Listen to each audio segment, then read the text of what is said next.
Қарапайым отбасында дүниеге келдім.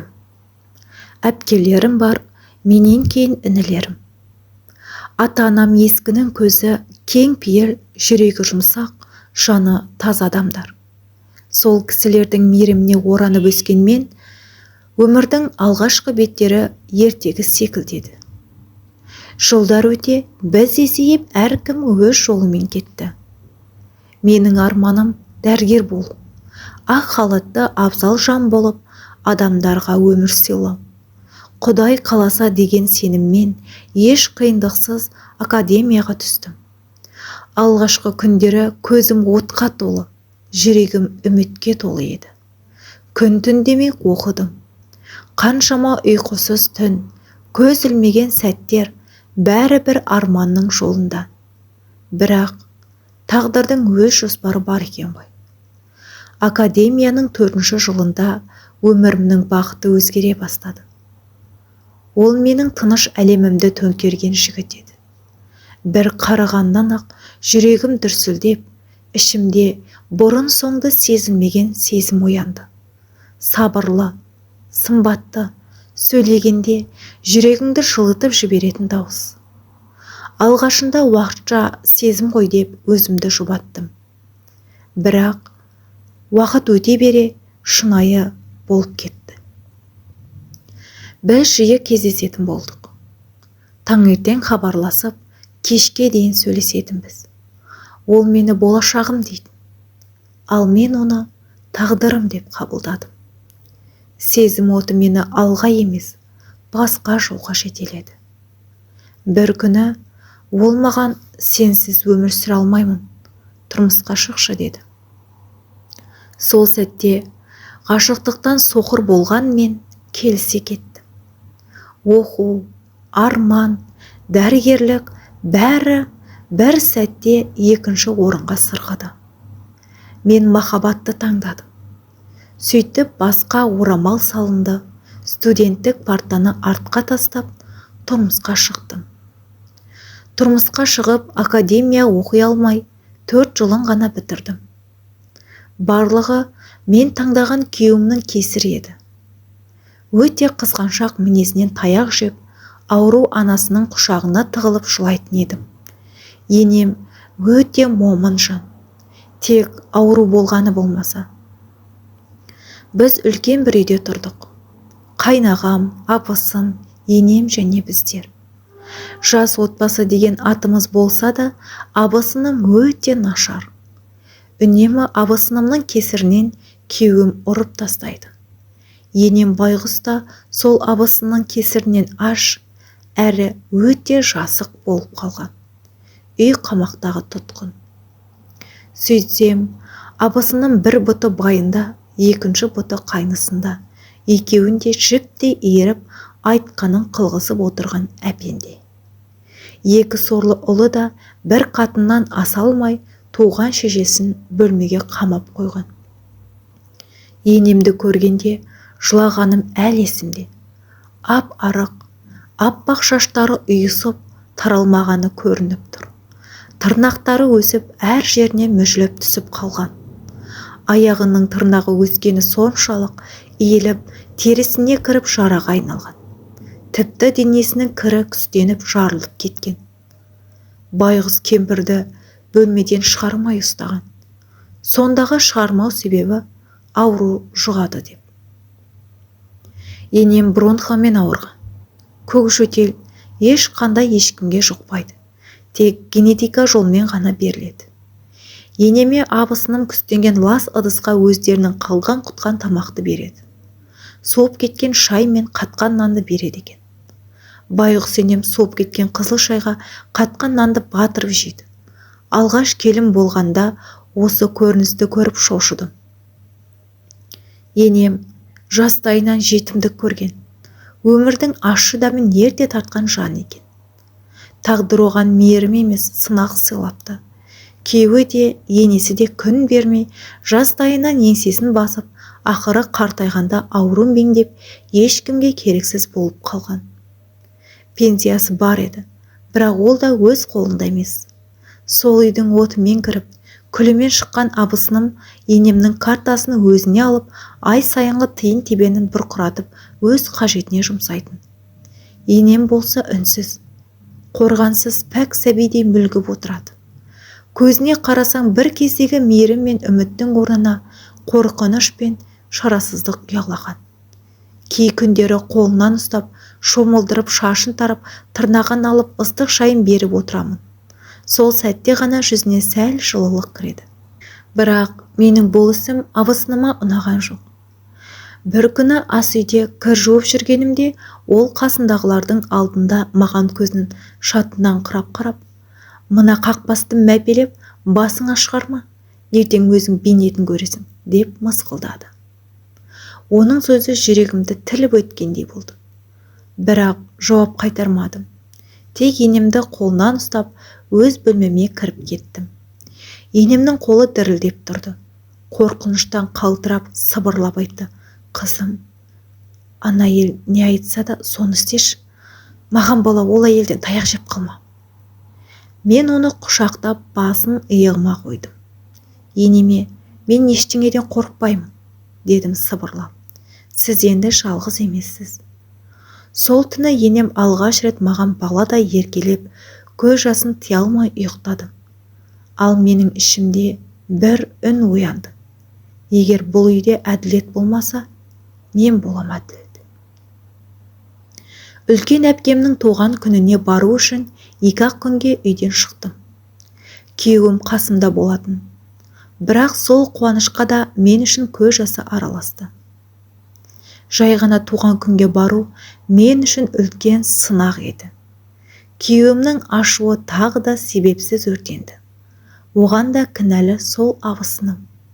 «Осы сенің қатыныңның қаңғуы бітпейді екен» деп отқа май құйғандай сөйлепті. Сол сөзден кейін күйеуім мені ұрып, «Болды, бармайсың» деген. Бірақ әпкемнің көңілі үшін қанша қорықсам да еріп шықтым. 2 күннен кейін қаладағы туған күн аяқталып, көңілім сәл жайланғандай болған. Бірақ үйге келген сәтте бәрі қап-қара бұлттай төніп тұрды. Есіктен кіре сала құлағыма шыңғырған дауыс естілді. «Кәрі қақпас, сенен не пайда бар өзі?» деген абысынымның ашулы үні. Жүгіріп ішке кірсем, енем жерде құлап жатыр. Ал абысыным қолында шүберек, шашы тікірейіп долданып алған. Жан даусым шығып екеуінің арасына түстім. «Не істеп жатырсыз? Не үшін ұрасыз оны?» Абысыным бетіме баж етіп, көрпесін бүлдірді. Іші өтіп бәрін ластаған. «Осындай лас адамға қараудан да жиіркенемін» деп айқай салды. Сол сәтте жүрегім шыдап тұра алмады. «Ол сенің енең, анаңдай адамды қалай ұрасың?» Екеуміз төбелесіп қалдық. Қолым дірілдеп, көзімнен жас парлап, енемнің үстіне жата кеттім. «Болды, енеме тиіспеңіз». Енем болса әлсіз дауыспен: «Болды қызым, тоқта» деп сыбырлап жатыр. Сол күні менің көзіме өмірдің ащы шындығы анық көрінді. Бір үйде тұрып та біреудің жаны мүлде жалғыз болуы мүмкін екен. Күйеуім болса өз анасына «Үйді сасытып туалетке түшпайсың ба?» деп айқайлап. Енем бүлдірген көрпені жуып, киімдерін тазалап, өз бөлмеме кіргіздім. Күйеуім үнемі кешке бір жерге барамын деп кететін. Абысыны да кешке жоғалып кететін. Сөйтсем екеуі көне «Жигулимен» ауыл сыртына барып білгендерін жасап жүріпті. Қайнағам сыртта жұмыста. Енеммен балаша сөйлесіп, оны екінші анамдай қарадым. Оқығанымды пайдаланып дәрісін беріп жүрдім. Білмеймін, енем жәутеңдеп қараған сайын еріксіз аяп кетемін. Құдды мені осы үйге енем үшін жібергендей көрінеді. Жазықсыз жанды бұл тозақтан құтқар дейтіндей. Аяғым ауырлады. Бәріне шыдап жүрмін. Отбасы болғанымызға 1 жыл толмады. Қызғаншақ күйеуімнің ұрып соғуы басылады деген үмітпен жүрген кезім. 2020 жыл. Жаз айы еді. Шағын ауылда тұрдық. Қалаға қатынау үшін такси группасына кіріп алғанбыз. Таңғы 8-ден өте WhatsApp'та тыныштық кете бастады. Қайта-қайта SMS даусы естілді. Не болды екен деп қарап едім, өз кезіме өзім сенбедім. Абысын мен күйеуінің болып жатқан видеосы салыныпты. Абысынымның даусы, оның күйеуімнің атын айтып жатқаны бәрі естіліп тұр. Ана жердегі группада бәрі абысын мен күйеуім туралы неше түрлі жиіркенішті сөздер жазып жатыр. Арсыз абысынымның қылығына шыдамадым. Ашуымды ұстай алмай ұйқыда жатқан абысынның шашына сүйреп төбелесе кеттік. Көңілдесінің даусынан шошыған күйеуім жүгіріп келіп мені тепкінің астына алды. Оның баласын көтеріп жүрмін ғой. Баласы емес, екі әрпіне есі кеткен сорлы көңілдесін мен қорғап, мені тепкілеп тастады. Байғұс енем ғана шырылдап мені қорғағандай. Шешесін де итеріп жіберіп абысынды құшақтап жатыр. Ішім біріп, астым жып-жылы болып кетті. Енді ғана бөбегіме 2 ай болған еді. Соққыдан түсіп қалды. Қайғырып, қайырлысы осы болар деп, өзімді жұбатып, өзімді сүйреп аяққа тұрдым. Күйеуімнің үстінен арыз жазып едім, тәулікке ғана қамады да ажырастық. Қоғамда ерлі зайыптылар ұрыста, әйел таяқ жесе де қалыпты жағдай екен заң бойынша. Ол жылдары. Түсік тастағанмен ол үйден кеттім. Өзім ғана кетпедім, енемді де ала кеттім. Абысын мен күйеуім жібергісі келмеді. Пенсия үшін енемді ұстап тұрсаңдар, ешқандай пенсия сұрамаймын деп қадап айттым. Менің таңғалғаным, қайнағам бар шындықты білсе де ештеңе істемеді. Пенсиясын алмаймын дегесін ғана үнсіз келісті. Енемдер деп өз үйіме бардым. Әке шешем барлығын жақсы қабылдады. Жағдайды алдын ала айтып қойған. Енемді ол тозаққа тастап кеткім келмеді. Ол үйден өзім ғана кетсем, өмір бойына өкініп өтетінім рас. Әпкелерім мен ақылдаған жезделерім мен үшін 6 айға пәтер жалдап жұмыста тауып берді. Енемді алып қалада тұрды. Әпкелеріме қонаққа барып келіп араласып тұрдық. Енемді өз анамнан кем қылмай бір үйде тұрдық. Мен жұмыста жүргенде үйде теледидар қарап отырады. Дәрілерін уақытылы ішіп жүрген енемнің беті бері қараған. Ол мені қызы сияқты қабылдап, кәдімгідей анасы мен қызындай болып кеттік. Десе де, ана жүрегі туған перзенттерін сағынады екен. Түр білдірмесе де, түнде күбірлеп балаларының амандығын тілеп жатады. Мен ұйықтап қалғанды кейіп танытамын. 3 жылдан кейін мені түсінетін жігітке тұрмысқа шықтым. Ол жігіт барлық сырымды қабылдап, енем де бірге қасымызда тұрды. Аллаға шүкір, бақытты отбасы болдық. Бөпелі болдым. Енем өз немересіндей қарап, бөпені сүйіп құшағына алады да, көз жасын көрсетпей жылап алады. Апа, неге жыладыңыз десем, баяғыда енем балаларымның екеуін де бермей, тек емізуге ғана кіретінмін. Кейде енем тойға кетсе, сәбиімді құшып сүйіп, көтеніне дейін сүйіп шығатынмын. Сонда енем жарықтық, ауруың шығады балаға жолама деп, 2 ұлымды да қолыма ұстатпады. Сол бір 2 ұлы қартайған анасының дәретінен жиіркеніп, талай жыл ұрған ғой. Енемнің айтуы бойынша бәріне абысын кінәлі болып тұр. Әлі күнге дейін ұлдарына шаң жуытпайды. Абысын екеуін дуалап алған. Не десе де туған балалар ғой. Міне 5 жыл өтті. 2 ұлы да іздеп келмеді.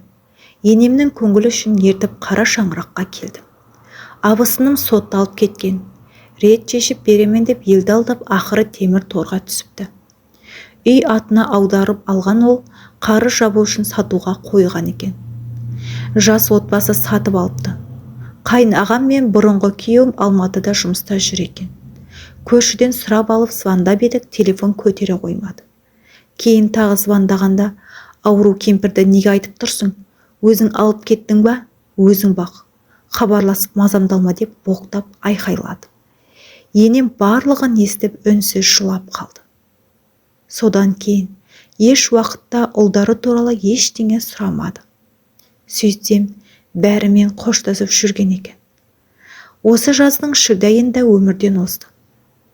Маған ақ батасын беріп, соңғы сөзі, ұлдарым келді ма деп сұрай берді. 2 ұлы да телефон көтермей, естіді бәлкім, естімеді, келмеді. Бұл әңгімені Инстаграмдағы өз ұлынан таяқ жеп қайтыс болған әкені көргелі баяндауға шешім қабылдадым. сол атаның видеосын көріп еріксіз жыладым. Өйткені енем де сондай тағдырды кешкен. Жаны жәннатта болсын апа.